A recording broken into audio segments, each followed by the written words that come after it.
Come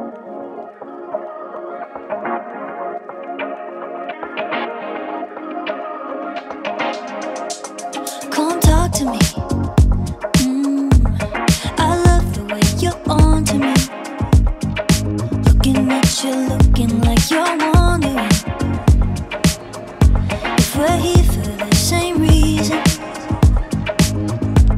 And now that you wanna lay in the sun, getting love drunk, sticking like honey. Yeah, I bet you're here for some fun with that someone, feeling that something. If you're looking for a good time, honey, I'm right here. I'm right here.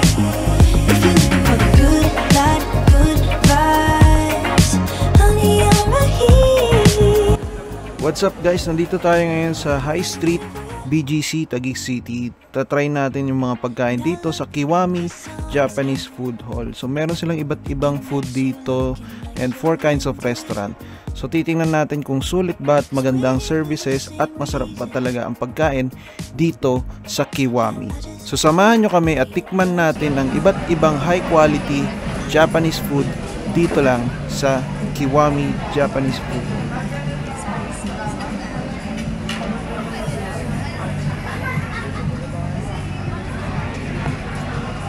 Patigim nga ako.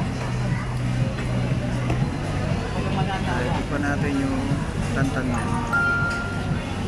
yung broth muna. Very creamy, very spicy, hint of spicy pala, hindi siya sobrang spicy. Tapos yung noodles is, ang in-order kasi namin yung medium, diba? Medium. So medyo crunchy siya pa.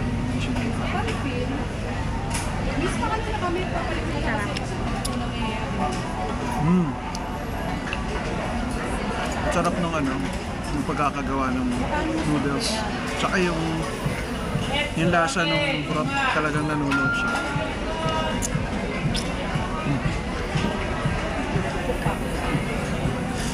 Sarap yan. So, tira mo ako. Takaw naman. Ayaw ko tirahan. Actually, masarap yung flavor ng broth niya. Medyo creamy siya. Tapos, lasang-lasa mo yung spices niya. So yung tantan men kasi medyo spicy siya ng konti. Tapos with yung meat na giniling. Pork ba yan? Beef? Pork yan, di ba? Pork. So pork tantan men.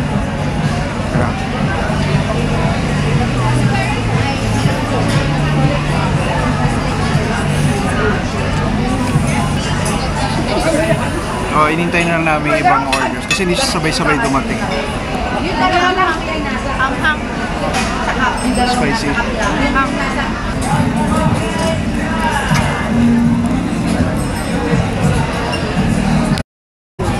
It's okay.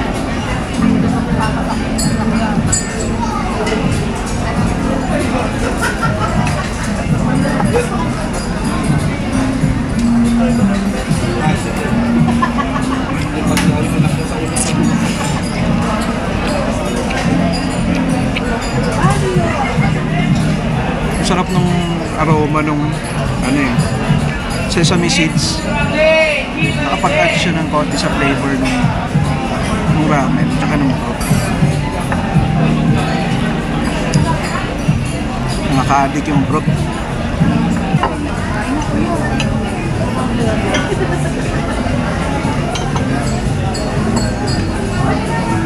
Alright, so they just served the yakitori chef's choice well.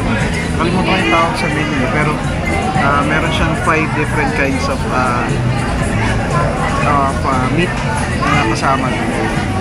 Mukhang mukhang sarap yung juicy tayo na.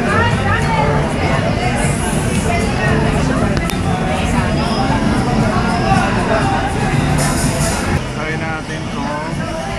Ano ba tayo tawag dito eh? Para siyang liempo, pork motara.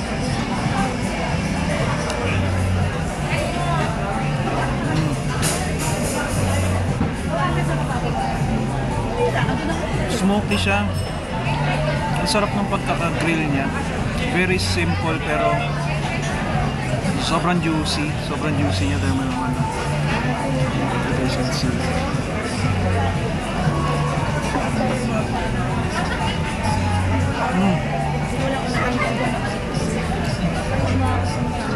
Sarap.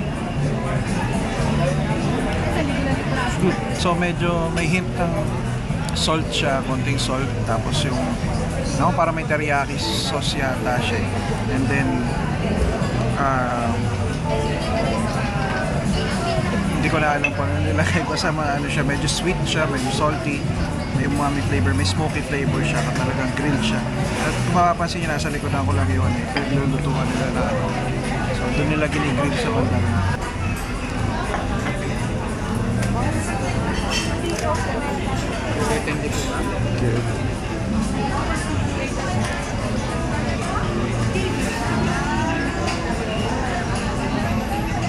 Alright, so dumating na yung katsu from Yabu. Ito actually yung gusto kong matikman dito yung Yabu. So ito talaga yung gusto kong matikman kasi nakikita ko lang online yung mga review nila sa restaurant na sabi nila masarap daw talaga yung curry. And itong katsu, yung binili ko yung curry. So anyway, try na natin. I'm very looking forward to try this one.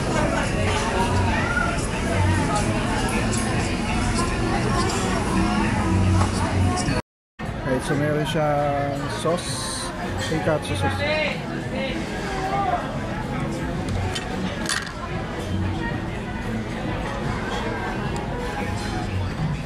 So, one-hand tayo, kaya lagyan natin ng sauce muna.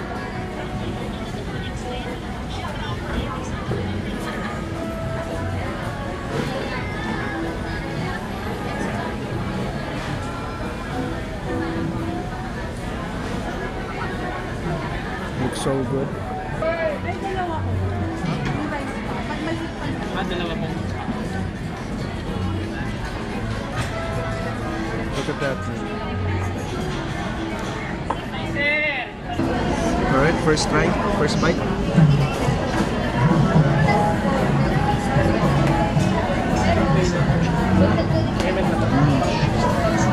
Yung order ko yung walang taba.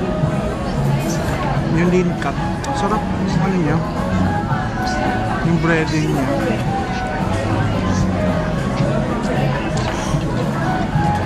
Very fresh yung meat niya. Hindi siya basta, hindi siya maano yung pork. So, yung breading niya is very light. Tapos yung sauce niya, masarap yung sauce niya. Bagay yung sauce niya sa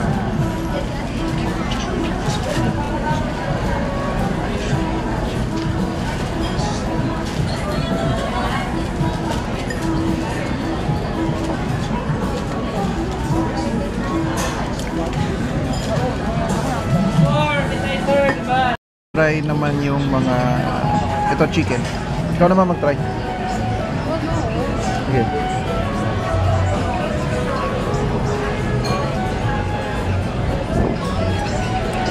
Para siyang ano no? Parang giniling pala siya. Parang ano, oo nga.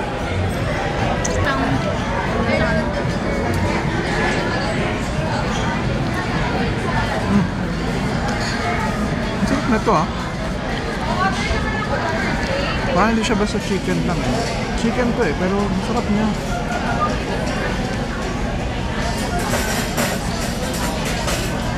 Favorite ko. Next to the, yung una kanina, yung pork. Sarap. Next to try, ito naman. Meron siyang mayonnaise sa ibabaw.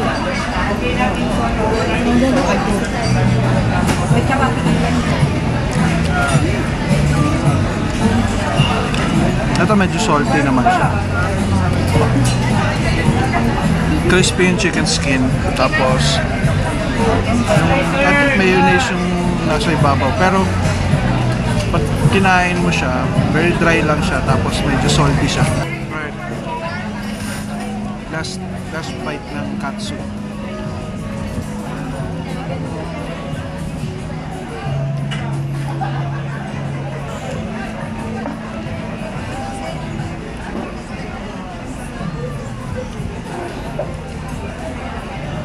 So, Nagets ko na yung hype dito sa Quiapo Katsu. Iba talaga. Alright, lastly, siyempre after ng good meal, dessert, pwede ba mawala yun? Ay, hindi naman po kami ballpen. Ballpen.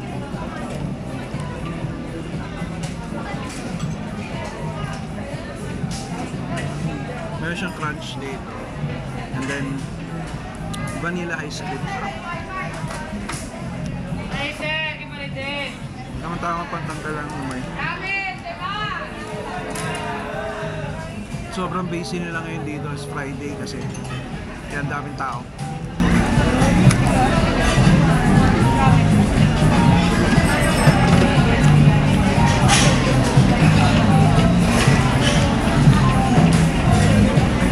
Sarap nung lasa ng cold.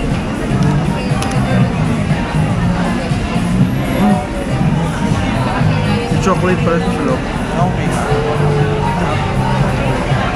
May chocolate sa loob.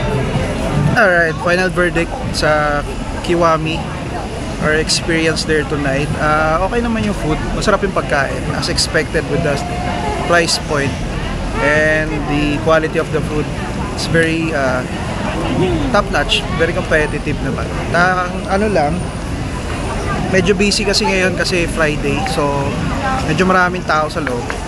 And the staff, ewan ko, medyo na-stress siguro sila dahil maraming tao ngayon. So understandable naman siguro yun, pero sana, at ang tip ko lang, next time be more friendly yung staff. Pero overall, goods naman. We enjoyed our food there. At although medyo pricey side siya, pero okay naman. Sulit naman yung lasa. Masarap kasi. Very high-end yung lasa ng pagkain. Ayun lang. May video. So yung hard part na maglalakad tayo pabalik. Okay. Yung kinain natin pagdating doon tunaw na. So hanap ulit tayo ng kakainan natin pagbalik sa parking. Diba? Ayos. Sarap maglakad.